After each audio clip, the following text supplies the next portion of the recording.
If the patients actually can move this one, they can drain up and down, and you cannot give it back to the patient. Okay, so it's very important. You have that look like that. You have a question there, Bang? Yeah? It is kind of, when you see this one, definitely I will go over with you in the clinical setting. I don't want you to be touching it without me there. Because once we turn something off or on, because if you can turn it off to the patient, and you think that, and you know, patient's ICP will increase, that's not a good thing. They will herniate, and once, that's not a good thing when they herniate. So which way is off and which one's Okay, closed this is enough? open, right here, see? When you turn it off, this is, you're turning off, when you have that thing, that means that part of your stopcock is off. So this is off to the atmospheric pressure, so this is just open. Okay. This one, unless you're draining it, I always want it off. And I always turn this off, okay? So you know whatever, let's say you left half an hour later, and it's like, oh my God, it's 50. Oh my God, I drank 50 cc in the last half hour, that's not a good thing. So you kind of know, but always have this off. This is only when you drain it to the collection chamber. But this is how you would monitor. Because sometimes they will tell you, you know what, in 10 West, which is the surgical step down, they will tell you, I wouldn't want the patient to be dripping like 5 cc's per hour. So you will adjust this one to meet that. Okay, so you don't want to adjust really major, I mean, you want to do it in increments. Just like when physicians are ordering medication, they don't titrate 5 to 20 milligrams of Lasix. They titrate, so the same thing, yeah, because then that's not a good thing.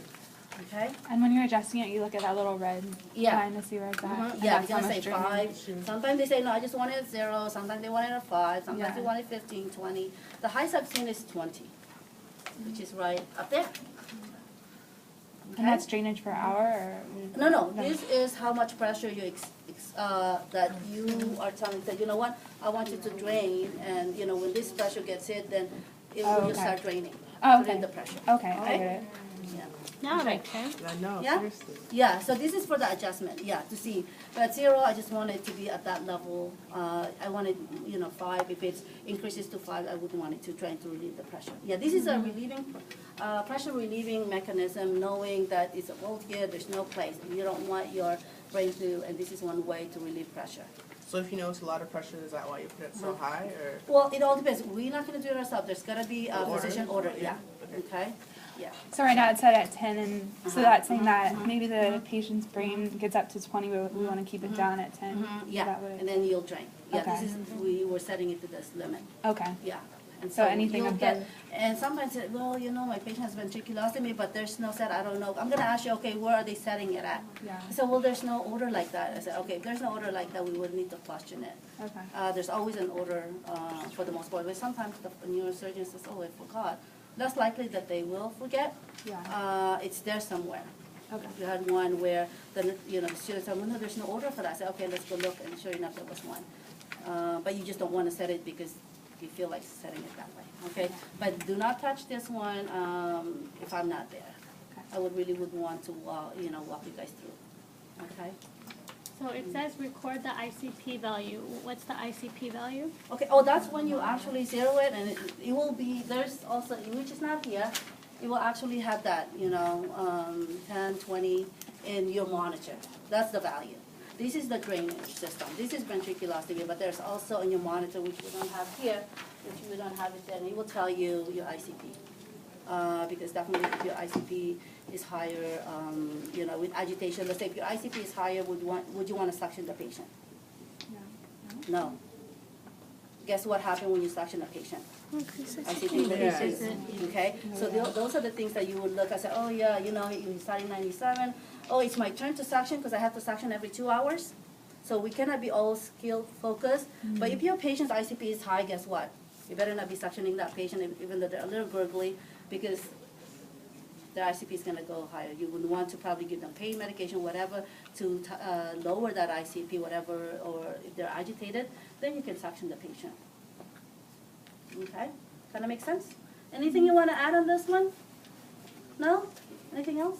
Well, I just think it's good that you differentiate into two things. One is a measuring thing, it's also a treatment to take you through it also. You're doing two things with that. One rather simple looking it looks like you got your Christmas toys in that. It looks like it's nothing, but it's really lethal. It's can cause patients a lot of harm if not, Yeah. and it's kind of deceiving by that it doesn't have all the fancy Yeah, it connections. doesn't. It's like plastic, but yeah, this is connected to your brain, to your, you know. So yes, So suctioning is different than the draining, right? the suctioning. Oh no. Oh yeah. That's the Okay. ET tube.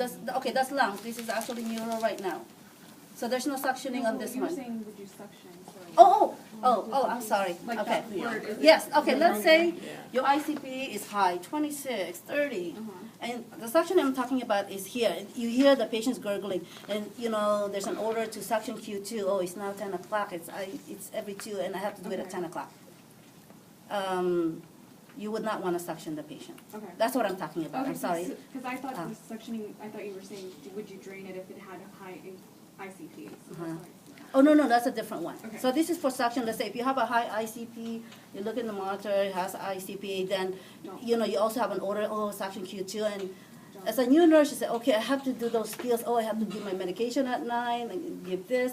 So you kind of say, oh, at 10 o'clock I need to suction. But if your ICP is high, that's why you have to look at all of these presentation. You know, your ICP is high. I'm due to suction this patient, but it's setting fine. You know, maybe pneumonia patient who will always have a course. Lung sounds, I've always, my student will say, oh, your patient came in with pneumonia. How's the lung sounds? Or it's bronchi suction, the patient is still rhonchorous or rails or whatever we call them. But if they're a pneumonia patient, unless they're getting better, or that's what you're going to hear even post-suctioning. It's always like, well, I hope I'm not going to hear clear right after you suction for a pneumonia patient unless they're getting better. So that's just a clinical presentation. So yeah, that's what, I'm sorry, Okay. the ET tube is what I'm talking about suctioning. Okay, yeah. So suctioning can increase intracranial pressure because it's stressful on the patient, or? You'll see it actually in a Okay. clinical setting when you do that, you know, just look, yeah, pressure will increase, yeah. Okay. Because it's stressing the heart, it's stressing the body.